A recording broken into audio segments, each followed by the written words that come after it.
Hello বন্ধুরা, আজকে একটু চিতল মাছের রসা করব। এই যে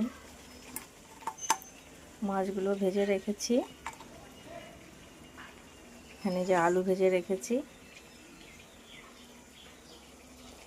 এখানে যে মশলা কষানো হচ্ছে। চিতল মাছের রসাটা পেটি দিয়ে করলে বেশি ভালো হয়, কিন্তু আমাদের এদিকে গ্রামের এদিকে শুধু পেটে বিক্রি হয় না, তাই একটু গাদাও দিয়েছি, গাদার মাছ। আর এখানে যে টমেটো কেটে রেখেছি, তোমরা চাইলে পেস্ট করে দিতে পারো, আমি একটু গোটা গোটাই দেবো। তো ওকে, চলো রান্নাটা কমপ্লিট করি।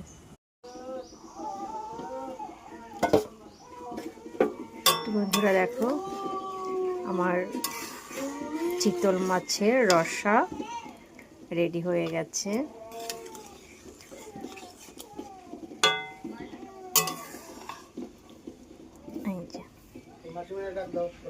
কেমন হয়েছে কমেন্ট করে জানাবেন।